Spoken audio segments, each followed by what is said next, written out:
Olá, seja muito bem-vindo. Hoje iniciamos uma jornada que não promete respostas prontas, mas sim perguntas que talvez nunca lhe tenham sido feitas. Um caminho de autoconhecimento e investigação espiritual, onde sua curiosidade será provocada, sua mente desafiada e talvez suas certezas abaladas. Nos próximos capítulos, mergulharemos em verdades esquecidas, símbolos ocultos, práticas milenares e questionamentos que atravessaram gerações, mas que hoje quase ninguém ousa fazer.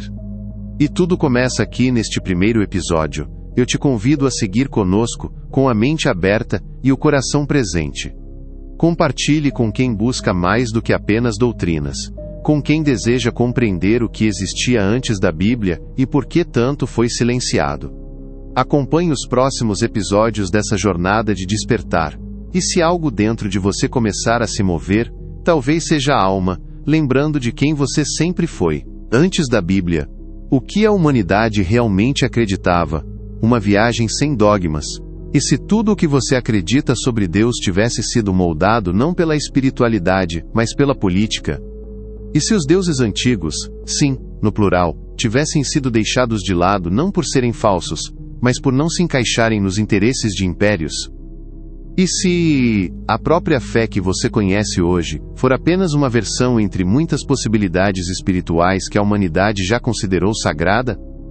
Hoje, convido você a se perguntar, a refletir, a escutar com a mente aberta e o coração atento. Porque esta não é uma narrativa de respostas. É uma jornada de perguntas. Quando os deuses eram muitos. Antes da Bíblia, antes do monoteísmo abraâmico, o mundo era povoado por histórias de muitos deuses. Deuses da chuva, do sol, da colheita, do trovão, da morte, da sabedoria. Civilizações inteiras basearam sua espiritualidade em múltiplas forças divinas. Por que será? Será que nossos ancestrais estavam errados, ou apenas viam o divino de forma mais fragmentada e talvez mais próxima da natureza? Entre os sumérios, há registros de Enki, Enlil, Ninhursag, seres com poderes extraordinários que comandavam os céus e a terra. Seriam apenas mitos, ou seriam relatos simbólicos de experiências que ainda não compreendemos? Os egípcios cultuavam Ra, Ísis, Osíris, Anubis. Cada divindade com função, temperamento, luz e sombra. E se essas representações fossem arquétipos da própria psique humana? E o que dizer dos hindus que até hoje mantêm sua tradição politeísta viva? Vishnu, Shiva, Lakshmi. Eles erraram por não acreditarem em um único Deus? Ou estariam simplesmente olhando para o mesmo absoluto por múltiplas lentes? Anjos, demônios ou entidades? Muitos acreditam que anjos são exclusivos das tradições judaico-cristãs. Mas será? Os babilônios, os zoroastristas, os próprios hindus já falavam de entidades celestiais, e também de seres sombrios. Alguns auxiliavam, outros puniam. Todos coexistiam. Por que será que hoje o discurso moderno tenta simplificar tanto a ideia espiritual, reduzindo-a a céu e inferno, bem e mal? Será que a dualidade que nos ensinaram é a única forma de enxergar a espiritualidade? E mais, todos esses povos, de lugares distintos, culturas diversas e épocas diferentes, falaram de seres que vinham do céu, que voavam, que brilhavam. Teriam todos eles imaginado as mesmas coisas por coincidência? O colapso dos antigos deuses. Chegamos a um ponto importante: a transição. Roma, império do poder e da guerra, por séculos cultuou deuses como Júpiter, Marte, Diana, Baco. Eram crenças firmes, cultuadas por multidões. Por que então Roma mudou? Como um império politeísta tão poderoso abandonou seus deuses e abraçou o cristianismo? Foi um despertar espiritual ou uma estratégia política?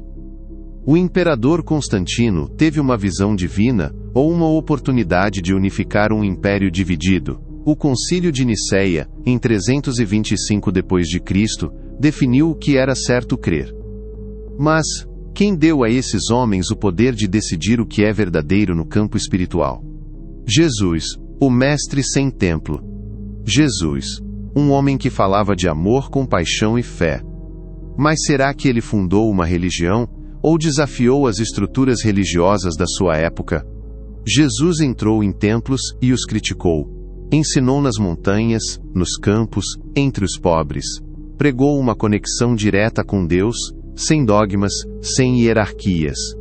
Então, por que hoje sua mensagem está cercada por regras, instituições e poderes? Será que o que conhecemos do Cristo é tudo o que ele realmente foi? E mais, por que tantas outras figuras espirituais antigas também falavam de amor, de renascimento, de sacrifício, de milagres? Krishna, Osíris, Mitra.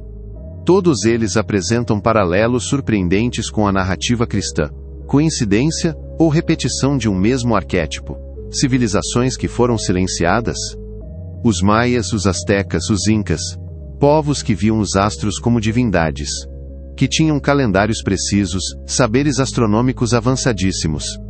De onde vinham esses conhecimentos?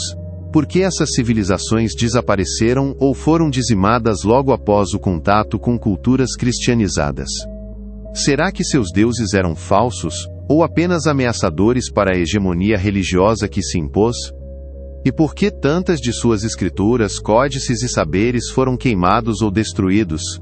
O que havia ali que não podia ser permitido permanecer? O silêncio das mulheres divinas. Outro ponto curioso.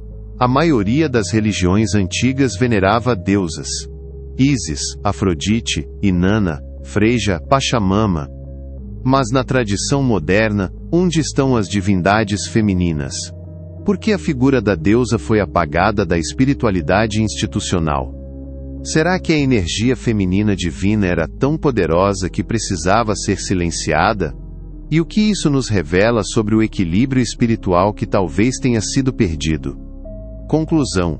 A fé que nos esconderam? Nada aqui é uma afirmação. Tudo aqui é uma provocação. E se tudo o que sabemos for apenas a ponta de um iceberg espiritual enterrado? E se as civilizações antigas estavam, na verdade, nos deixando pistas? E se a espiritualidade for mais ampla, mais complexa, mais rica do que aquilo que nos ensinaram? Você está pronto para continuar essa jornada?